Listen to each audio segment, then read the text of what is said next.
Harry, he said with relief, and relief flooded through me. It's been so, so long. It's been years. What? I've been walking for years. Years and years, and it keeps getting worse. It hasn't been a day. It's been so many years, and everything keeps getting worse. Wait, what's worse? It gets worse the closer to the center. There's so many people now. Thousands, tens of thousands, and they're all walking to the center. But what's so terrible? There's more. So many more, like the girl with the harp I told you about.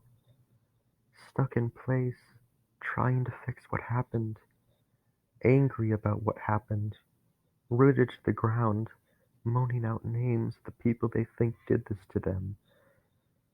Sometimes a few join up, and when they get all hard and crackly like old statues, they start to grow together, start to feel each other's pain. Sometimes there's mountains of them, entire landscapes of people out crying about how unfair it all is. I'm still walking. But where are you going? I told you, the center. I'm getting close now. All the clouds with their screaming faces are curving, all curving and being pulled in the same direction, twisting their way into the center. Please just stop walking and come back. Can't. No coming back. Besides, I have to keep moving like everyone else. Doing something weird. It's the quickest way for the walkers to notice you.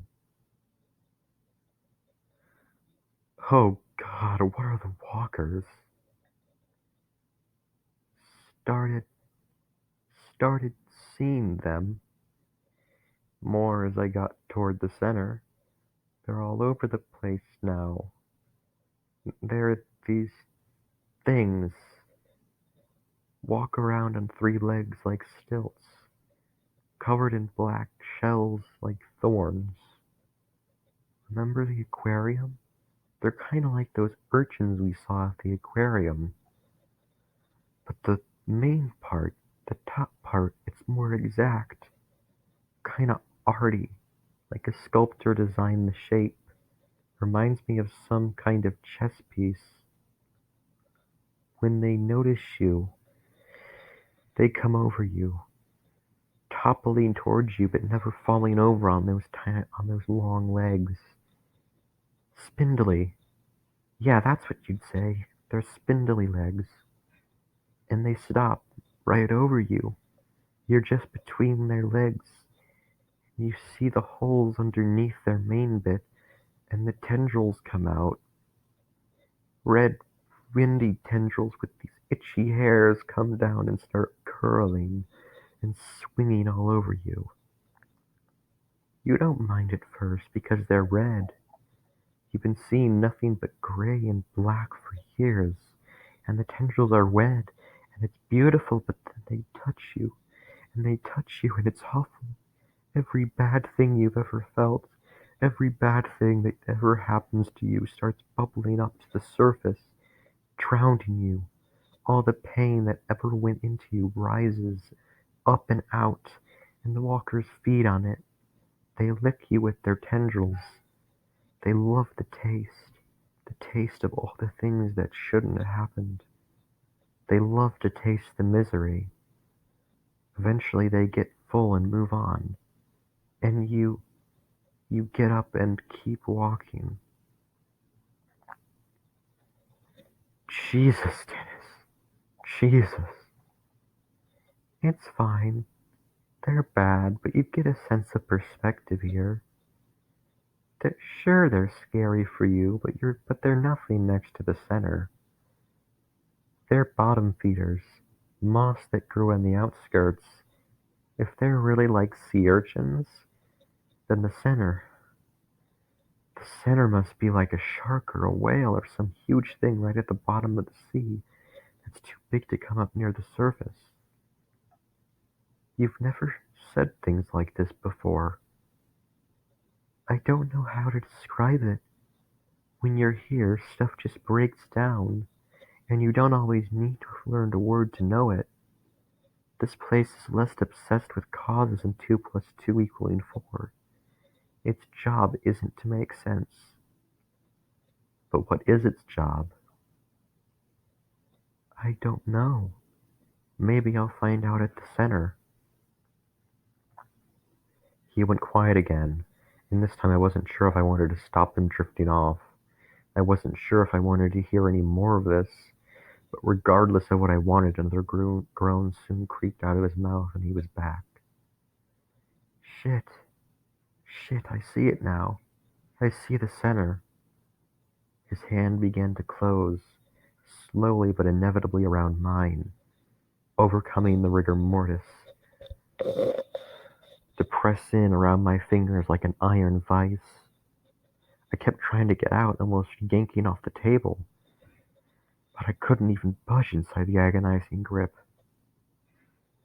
It's inside this huge thing like a beehive, floating around the ground. It's gray too, gray and covered with streaks and ridges like it used to be liquid and hardened, or it's like made of web or something. So big, Harry. I've never seen anything like it.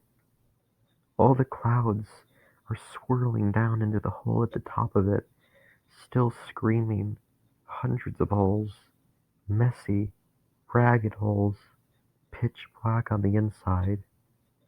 It's bigger than cities, Harry, and everyone's heading towards it. Hundreds, hundreds of thousands swarming under it, pushing against each other to climb the bridges. Messy bridges from the ground right up to the holes, right into the pitch black the center. The center's in there, Harry. I'm here.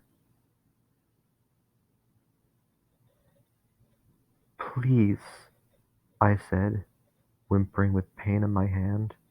You can't go in. There's nothing good in that place. I knew this as a fact, not just because of the description, but as a gut feeling. I knew that he was talking about was real and fundamental, as important a part of our existence as the sun and the moon and birth, but bad somehow, dripping with wrongness to its core. Where else is there to go? I'm on one of the bridges. Please, you can come back. No, that's like going back into the womb. Can't be done. This is what's next. Oh, what? Why? Oh God, I'm starting to feel something. I think the center's doing it. I'm getting bitter. Every mean, spiteful, every angry thing in me. It's swelling, spreading out and smothering the rest of me. It's so mad, Harry. I'm getting so much smaller. My hate is getting so much bigger. His hand tightened and I screamed. Why was it me? Why was it me and not you? What did you do that I didn't? What did I do that you didn't? I'm sorry. I'm sorry, I said, fully in tears. His voice had changed. It was still quiet, but it was rabid. Each word growled and soaked with vitriol. I hate you. Do you know that? Still able to stand, still able to run, still able to breathe. I fucking hate you. I was hurting all the time and you just stood there feeling sorry for me. You couldn't feel any of it. Just just waiting to see me die so you could fuck off and do everything I never would. I was yelling and screaming for someone to come in and help. I'd almost pulled Dennis off the table, his torso hanging over the side, held straight by whatever force was allowing him to squeeze his hand. In in all this, his eyes were still as dead as they'd always been. And then we went limp, His hand let go, his back sagged, and he crashed to the floor. He'd broken 3 of my fingers, but shock was keeping it distant. I threw myself down onto my knees to see his face, slapping it and looking for any sign he was still there. He gasped again, fainter than ever now. Oh no. Oh Jesus, I'm inside and it's so much worse than I thought. It's beyond worse. It's so far worse. It's so far past the worst I thought something could be. Dennis, listen. Please, please tell me what's happening. It's the center. It's so big. Big and floating over above me. It's so much bigger than the hive. So much bigger than what it's inside. The whole inside is so much bigger. It's so big. It's gray too, always gray. Gray and cracked like stone all over endless miles of it. His voice had changed. It was whiny and small and afraid. It's hurting me, Harry. It's hurting me more than I've ever been hurt, and it hasn't even noticed me. Please. The man told me you need to describe it. He said if you keep talking, you might stay. So big, he said, his voice wobbling and breaking like he was crying. Its fingers are bigger than skyscrapers, and it has so many fingers. Millions. And ribs. The body is all ribs. Or are they just fingers all folded up? I don't know, but there's so many and so big. Harry. And the masks.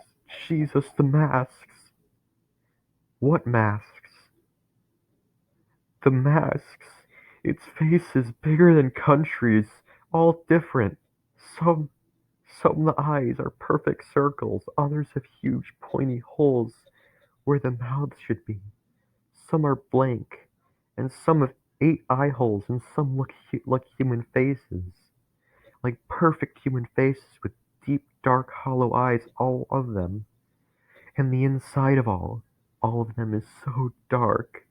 A living dark, a pulsing dark, pulsing all together.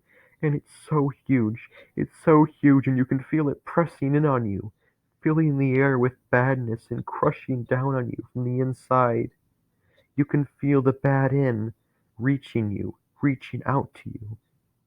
Out of it like a baby reaching for its mom. And Jesus Christ, Harry. He was breathing in and out faster and faster. Shallow, scared breaths, instincts overcoming the fact that he didn't need air.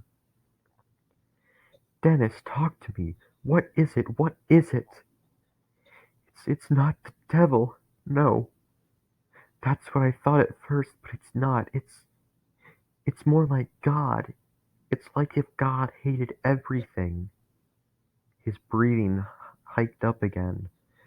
Oh, Jesus. It sees me. Please, please promise me one thing. Just one thing, please.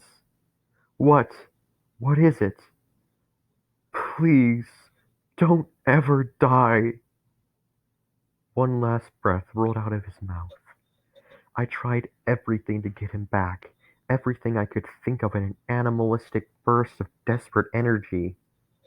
I knelt there in the room for a while, his last words carving into a deep part of my mind I knew I could never dig them out of. The next few hours, in fact, the next few days were kind of a blur. I remember men in the Institute's white scrubs coming in and dragging me away from the body.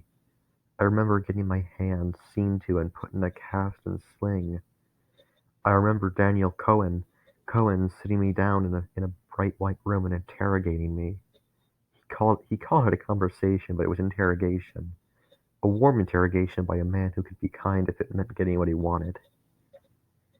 He asked me if I'd had any visions, any strong sensations, if I thought Dennis was telling the truth, and if I could explain the ways in which Dennis was acting differently than he already was. I was detached and drowsy from exhaustion and trauma, and pain from my hand and just answered honestly. At the end, Cohen's made me memorize the phone number and sign a load of confidentiality forms, making it very clear that not a word of this could leave the hospital.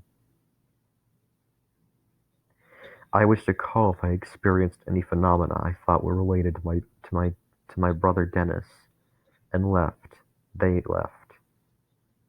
My parents and I took a taxi home. I didn't talk about what happened after Dennis died, and I suppose that even that was this secondary added to the single fact that Dennis was now properly dead and not coming back. We went home, got to bed, and the next morning we had a wordless breakfast with an extra chair pulled out. The years flew by and the whole experience became something I just had to live with, some dreaded thing my thoughts would sometimes steer me back to, but mostly I just managed to keep living, to accept it all as something I couldn't understand. The fact that Dennis was gone was always worse than the way he went, however terrifying and unnatural it was. But lately, I've been having a dream. It started off vague and incomplete, but every few nights it repeated, getting longer and more vivid. It always starts the same. With me and Dennis, both of us kids again, on a green hill on a bright, clear day, crisp air sighing past us. I can't remember most of the words, but the gist is that he's bragging, showing off, saying that Dad loves him more and that he's better than me, that he's going to keep being better for as long as he's alive. He's going to keep making Dad love him more for as long as he's able. And I get so mad, way madder than I've ever gotten if he said those things in real life. I see a rock and without thinking I pick it up and attack him with it, knocking him over and beating him again and again until his skin was swollen and torn and you could see parts of his skull underneath. He managed to push me off and run, and I followed, never thinking twice about it. I chase him so far until finally he runs into a path between two mountains in a long, dark range that I somehow never see until that point. The range extends to either side, seemingly forever, and the sky above it is saturated with heavy, dark clouds. It's like Mordor or something. I always stop running at this point, knowing that I've chased him far enough. The job is done. I start to leave my body, surging forward down the pass, no longer myself, just a nameless, thoughtless observer, gliding like a ghost, for lack of legs. He runs toward the dark pass, on, and into a sunless, barren country on the other side, a place where the soil is gray and dry. He runs for ages, but soon he stops, falls, and curses me, screams about how much he hates me, and how much I cost him by driving him into this place. He rages for a long time. Then a second person comes. Sometimes a man, sometimes a woman, sometimes old, sometimes young. They say they too were driven past the mountains,